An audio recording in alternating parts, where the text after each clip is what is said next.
జై శ్రీరామ్. అందరికీ నమస్కారం. వెల్కమ్ టు న్యూస్ అఖండ. నేను మీ కస్తూరి శ్రీధర్. మిత్రులారా, ఉత్తరప్రదేశ్లో మరొక భారీ ఎన్కౌంటర్ అయితే చెప్పాలంటే సంచలనం సృష్టిస్తుంది. ఈసారి మన యోగి పోలీసులు ఎవరిని ఏరిపారేసినారో, అసలు ఏం జరిగిందో ఈ వీడియో ద్వారా వివరంగా చెప్పే ప్రయత్నం అయితే చేస్తా. ఓకేనా? మీరు గమనించినారో లేదో, ఈ మధ్య కాలంలో మన దేశంలో ఎక్స్ ముస్లిం అనేటటువంటి ఉద్యమం ఒక సంచలనంగా మారిపోయింది. ఇస్లాం మతాచారాలు నచ్చక ఆ మతం వెనక ఉన్నటువంటి రాడికల్ భావజాలాన్ని బయటపెడుతున్న వాళ్ళ సంఖ్య క్రమంగా రోజు రోజుకు పెరిగిపోతుంది. ఇక్కడ ఎక్స్ ముస్లిం అంటే ఎవరో కాదు, ఆ మతానికి సంబంధించిన ఆచారాలు కట్టుబాట్లు నచ్చక బయటకు వచ్చినటువంటి వ్యక్తే ఈ ఎక్స్ ముస్లిం అంటే. అర్థమవుతుందా? వీళ్ళు మతానికి పరిమితం కాకుండా అందులోని రాడికల్ ఆలోచనలను ఏ మాత్రం కూడా మొహమాటం లేకుండా బయట పెడుతున్నారన్నమాట. ఇక ఈ ఎక్స్ ముస్లింలో సోషల్ మీడియాలో ఇస్లామిక్ తీవ్రవాదాన్ని, జిహాదీల యొక్క ఆలోచనలను చెప్పాలంటే తూర్పారబడుతున్నారు. ఇది ఇప్పుడు ఇస్లామిస్టులకు పెద్ద మంట పుట్టిస్తుంది, మామూలు కూడా కాదు. ముందుగానే వాళ్ళు అంతంత మాత్రము ఇంకా వాళ్ళు ఉండే లోపాలన్నీ బయట పెడితే వాళ్ళు ఊరికే ఉంటారా? ఒప్పుతుంది వాళ్ళక, అవునా కాదా? సరే, అయినా కూడా ఇందులో తప్పేమన్నా చెప్పండి.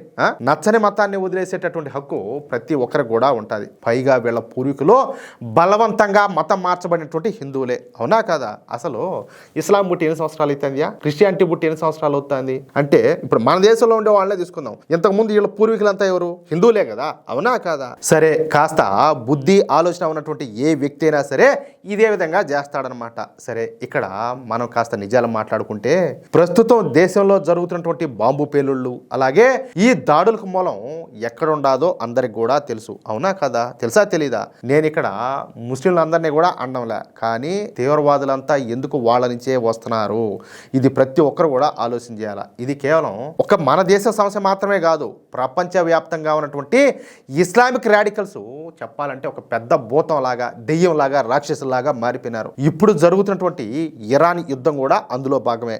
ఈ ఇరాన్ దేశం హైతీలు, హమాసు, అలాగే హెజ్బుల్లా వంటి తీవ్రవాద సంస్థలను పెంచి పోషిస్తుంది. వీళ్ళు ఇజ్రాయెల్ పైన ఎంత దారుణంగా దాడి చేశారో మనమంతా కూడా చూసినాం. ఈ క్రూరమైనటువంటి దాడుల్లో 1200 మంది అమాయకులు చనిపోయినారు కాదు, ఈ రాక్షసులే పొట్టన పెట్టుకున్నారు. ఇజ్రాయెల్ పౌరులపైన ఆ తీవ్రవాదులు చేసినటువంటి దారుణాలు చెప్పాలంటే వర్ణాతీతం, మాటల్లో చెప్పలేం. ఆడవాళ్లకు వక్షోజాలను కోసి వాళ్లను వ్యవస్థలు చేసి బహిరంగంగా ఊరేగించారు. చిన్నపిల్లలను ఓవెన్లో వేసి చంపినారు. ఇంత క్రూరంగా చెప్పాలంటే కనీసం ఏ మృగాలు కూడా ప్రవర్తించవు. అందుకే ఇజ్రాయెల్ ఇప్పుడు ఈ ఇరాన్ దేశాన్ని మోత మోగిస్తుంది. ఇటువంటి దారుణాలు చూసినాకనే మన దేశంలో కూడా ఈ ఎక్స్ ముస్లిం మూవ్మెంట్ బలం పుంజుకునిందనమాట. దీనికి గజియాబాద్కు చెందినటువంటి సలీం వాస్తిక్ నాయకత్వం అయితే వహిస్తున్నాడు. ఈ సలీం వాస్తిక్ ముస్లిం కుటుంబంలో పుట్టినప్పటికీ ఇస్లాం ఆలోచనలు ప్రశ్నిస్తూ తమ మతాన్ని అయితే వదిలేస్తున్నాడు. ఆయన ఖురాను, అలాగే హదీసుల పైన చేసినటువంటి విశ్లేషణలు ఇప్పుడు యూట్యూబ్లో చెప్పాలంటే సెన్సేషన్ పుట్టిస్తున్నాయి. ఈ సలీం అనే వ్యక్తి తన వీడియోల ద్వారా సనాతన ధర్మంలోని గొప్పతనం గురించి ప్రస్తావిస్తా హిందూ మతం మరియు ఇస్లాం మధ్య ఉండేటటువంటి తేడాను ప్రజలకు అర్థమయ్యే విధంగా క్లియర్గా చూపిస్తున్నాడు. ఈ నిఖార్సైనటువంటి భారతీయుడు ప్రజలలో చైతన్యాన్ని తీసుకొస్తూ ఆలోచన పరులైనటువంటి ముస్లింలను అందరినీ కూడా నిద్రలేపుతున్నాడు. చెప్పాలంటే ఇది ఇస్లామిక్ జిహాదీలకు కడుపులో మంట పుట్టిస్తుంది. మామూలుగా కోపడ్డంలో వాళ్ళు మామూలు కాదు, నెక్స్ట్ లెవెల్ అన్నమాట.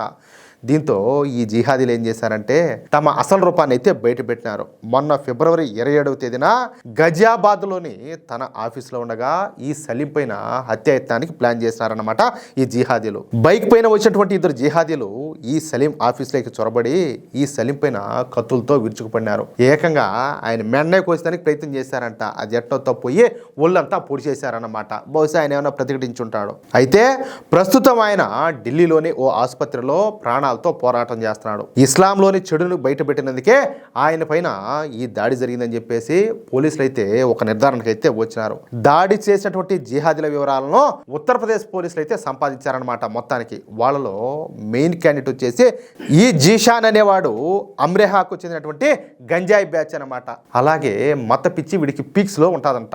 ఇక్కడ అమెరికా కాదు, అమ్రేహా. సరే, ఈ జీషాన్ గాడి కోసం వేట అయితే మొదలు పెట్టారు మన పోలీసులు. 21 లొకేషన్లో సెర్చ్ ఆపరేషన్లు అయితే నిర్వహించారు. చూడండి, ఒకసారి ఊహించండి వాడి కోసం ఎంతగా గాలిచ్చారో. అంతే, చివరకు గజియాబాద్లో ఈ జిషాన్ గాడు తప్పించుకొని బైక్ మీద పారిపోతున్నాడంట. మరి పారిపోతా అంటే పోలీసులు సూచా ఊరుకుంటారా?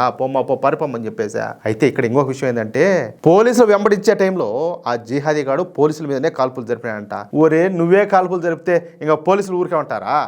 ఇక పోలీసులు వెంటనే ఆ జీషాన్ గాడిని కుక్కను కాల్చినట్టు కాల్చి పారేశారు. ఆ జీషాన్ గాడి ఒళ్ళంతా కూడా తూట్లు పడే విధంగా, మామూలు కాదు కుక్కను కాల్చినట్టు కాల్చి పారేశారు. అంతే, ఇక ఆ జిహాదీ అయినటువంటి జీషాన్ గాడు అక్కడికక్కడే జరిపినాడు. ఇక రెండవ జిహాదీ కోసం కూడా ఇప్పుడు పోలీసులు వెతుకులాట ప్రారంభించారనమాట. అంతేకాకుండా అసలు ఈ కుట్ర వెనకాల ఎవరు ఉండారో తెలుసుకోవడానికి పోలీసులు ప్రయత్నాలు చేస్తా ఉండడం గమనార్హం అనమాట. ఎందుకంటే వీళ్ళే చేసి ఉంటారు కదా, వీళ్ళు గంజాయి బ్యాచ్ అంటే వీళ్ళకు నూరు పోసి పంపించోడు ఎవడో ఉంటాడో, వాడు వెనక ఏదో పెద్ద తలకాయ ఉంటుంది. ఇప్పుడు ఆ పెద్ద తలకాయలు ఎవరో తెలుసుకోవడానికి కూడా పోలీసులు అయితే ప్రయత్నాలు చేస్తున్నారు. అర్థమైందా? అది విషయం. మిత్రులారా, ఉత్తరప్రదేశ్లో యోగి సర్కార్ యాక్షన్ ఎలా ఉండదో చూశారు కదా.